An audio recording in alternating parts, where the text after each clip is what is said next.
All right, Shalom, y'all. This is part two. Shalom, and I was as I was speaking about this is Bill and the Dragon, and this is what Daniel has done unto the dragon. He's destroyed the Babylonian idol that these people were worshiping. So now they had a problem with Daniel. So this is verse 28. It says, when they of Babylon heard this, they took great indignation and conspired against the king, saying, the king has become a Jew, and he has destroyed Baal. He has slain the dragon and put the priest to death. Instead of, this is how you know the heathen is wicked, right? Instead of even because Jake was was under the Babylonian captivity anyway, but and this could be some of Jake's, and this could be just the Babylonians period. But that's how you know they was wicked, because while you seen what Daniel just did to this dragon, you still mad that your idol is destroyed. If your idol was so powerful, it wouldn't have been destroyed like that. But anyway, it says the king has become a Jew, and he has destroyed Baal. He has slain the dragon and put the priests to death. So they came to the king and said, deliver Daniel to us, or else we will destroy you and your house. Now when the king saw that they pressed him severely, being constrained, he delivered Daniel to them. All right. They cast him into the lion's den, where he was for 6 days. Right? And in the den there were 7 lions, and they had given them every day 2 carcasses. They had given them every day 2 carcasses and 2 sheep, which then were not given to them. Because they didn't give them the 2 carcasses and 2 sheep that time, so that they ensured that they will eat Daniel. So it says, to the intent that they might devour Daniel. Now there was among the Jews a prophet called Habakkuk, who had made pottage and had broken bread in a bowl, and was going into the field to bring it to the reapers.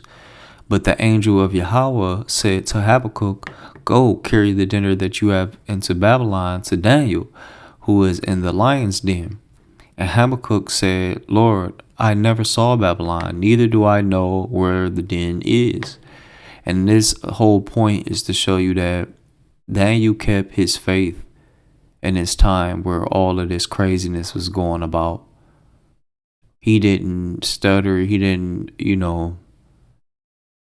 waver, and he was in a den with lions for 6 days.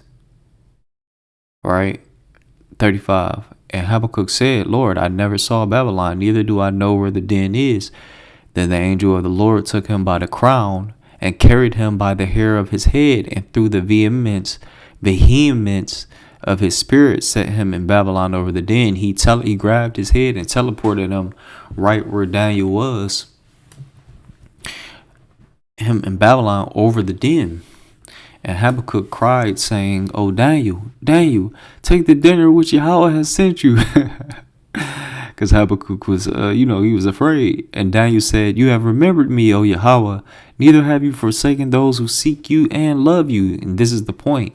He doesn't forsake those who love him and who seeks him. Yahweh Bashem Yahweh Shai is going to be with his elect men. Lord willing, we are them. And this time of trouble that we're about to go in, like no other trouble that has ever been in the history of the earth. Jacob's trouble. We about to have the worst time ever. And the Lord's men, his elect men, and 144,000, which they are the elect of the elect, we are going to be protected in that time. Lord willing, I'm one of them. And it says, so Daniel arose and ate, and the angel of Yahweh set Habakkuk in his own place again immediately. So he teleported him back to the place that he just took him from. So upon the 7th day, the king went to bewail Daniel, and when he came to the den, he looked in, and behold, Daniel was sitting.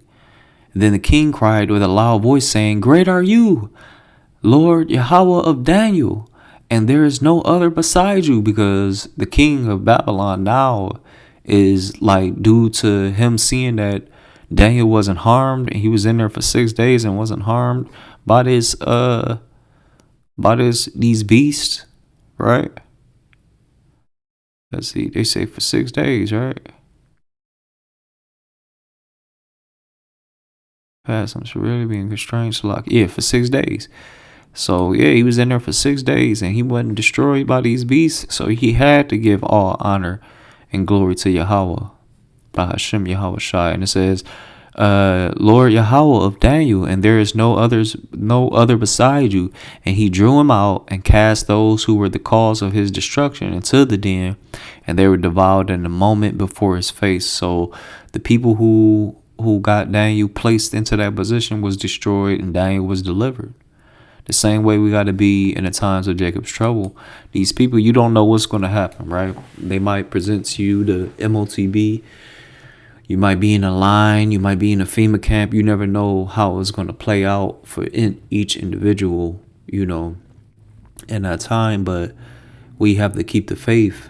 And, Lord willing, I'll be one of those that get that spiritual power, because we're some of us are going to get spiritual power in that time, and he's going to give us the ability to defend ourselves in times of peril. There's going to be all types of things that's going to go down. There's going to be miracles popping off, and then people will know that who is his chosen in that time, right? So I wanted to get this other account. Matter of fact, let me get this Psalms 34:7, and it says, the King James Bible says, the angel of Yahweh encampeth round about them that fear him, and delivereth them. So as long as you keep that healthy fear of the Heavenly Father, he's going to deliver you, because the fear will cause you to stay in line with the things that he wants you to be in line with.